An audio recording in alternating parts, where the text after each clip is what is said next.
नमस्कार। बिहार में अगर ये सब करने के लिए शराबबंदी लागू है तो हम समझते हैं कि शराबबंदी को इमीडिएटली आज के आज पूरे बिहार में शराबबंदी हटा देनी चाहिए, शराब चालू कर देनी चाहिए। क्या मतलब है इसका? कोई मतलब है? कोई मतलब नहीं है इसका। ये फालतू है, बकवास है शराबबंदी। समझ रहे हैं बिहार कहां जा रहा है? एक रिपोर्ट आपको बताएंगे, चौंक जाएंगे आप। बिहार के अंदर इलेक्शन में खपाने के लिए जैसे इलेक्शन का सुगबुगाहट हुआ है, राजनीतिक दल इकट्ठा होने लगे हैं, शराब की डिमांड बढ़ गई है। और क्या किया जा रहा है इसके लिए, इसको सुनिए।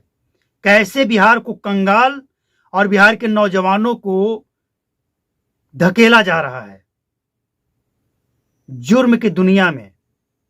और ये वो दलदल है जिस दलदल में, जुर्म की दलदल में जब कोई एक बार इंसान फंस जाता है ना, निकलना नामुमकिन सा हो जाता है।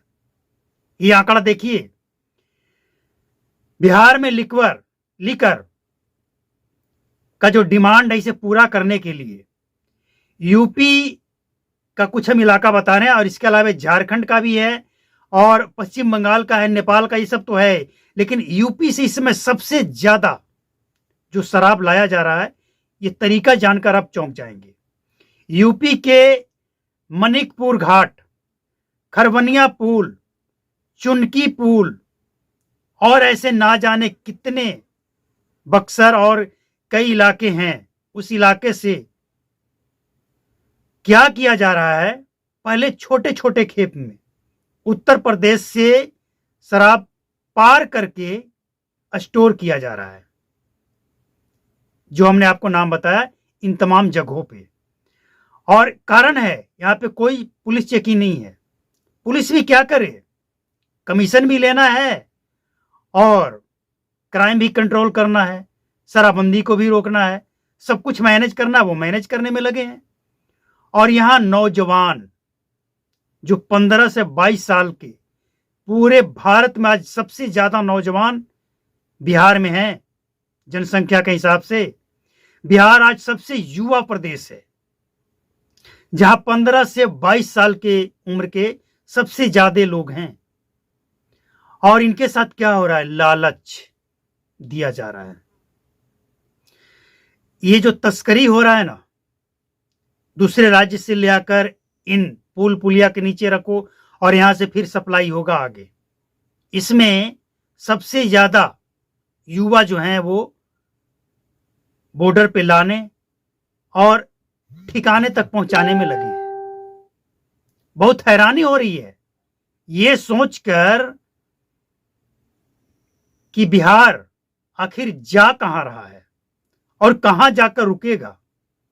ये तो चुनाव है, पहले से ही स्टोर हो रहा था। जो बड़े लीडर हैं उन लोगों ने अपना कोटा स्टोर कर लिया है, उन्हें कोई टेंशन नहीं है। लेकिन जरूरत से, मतलब जो उम्मीद था, जरूरत से ज्यादा डिमांड होने लगा तो और चाहिए। सच्चाई है। और पुलिस वाले आपको ये बात नहीं बताएंगे ना, कारण उनकी बदनामी होगी, विभाग की बदनामी होगी कि आप क्या कर रहे हैं, क्यों नहीं रोक रहे हैं। इन जगहों पे आप गुप्त तरीके से जाकर देखिए कैसे शराब की तस्करी हो रही है। और इसके बाद वहां से पटना हो, मुजफ्फरपुर हो, वैशाली हो या किसी भी डिस्ट्रिक्ट में पहुंचाना हो, धड़ल्ले से जा रहा है। कोई रोकने वाला टोकने वाला नहीं है। इसीलिए हम कह रहे हैं कि अगर यही सब करना है तो फिर क्या मतलब है जी शराबबंदी का? कोई है मतलब? नहीं ना। क्या मतलब है ऐसी शराबबंदी का कि नौजवान जुर्म के दलदल में जा रहा है, गुनाह करने जा रहा है। आप समझिए ना, जो 15 से 22 साल का लड़का जिसकी उम्र पढ़ने की है, और वो व्यक्ति अगर इस तरह के काम करेगा तो क्या होगा, कहां जाएगा बिहार, उसका भविष्य क्या होगा? क्या सिखा रहे हैं, क्या मैसेज दे रहे हैं समाज में? क्या इसलिए शराबबंदी किए थे कि नौजवान शराब की तस्करी करे? और करवाने वाला कौन है? इस समय इलेक्शन में खपाने के लिए अगर शराब स्टोर हो रहा है, मंगाया जा रहा है, तो कौन मंगा रहा है? नेता, चाहे वो किसी पार्टी का हो। तो ये नेता बिहार के भविष्य इस तरह से तय करेंगे। और इससे ज्यादा हैरान करने वाली बात तो यह है कि बिहार के अंदर ड्रग्स, उड़ता बिहार बनने जा रहा है। बिहार, उड़ता बिहार। उड़ता बिहार का मतलब नहीं समझ रहे हैं? नशा करने में सबसे ऊपर हो जाएगा। इतना नशा होगा कि लोग अपने आप में नहीं रहेगा, वो बेखुदी में रहेगा। नशा और ड्रग्स जो होता है ना, 8 से 12 4 से 8 घंटे फुल डोज में रखता है। बिहार अगर नौजवानों का प्रदेश है और इस चपेट में आ गया तो बिहार तबाह और बर्बाद हो जाएगा। हम ये नहीं कह रहे हैं कि शराबबंदी हटाने के बाद ड्रग्स बंद हो जाएगा।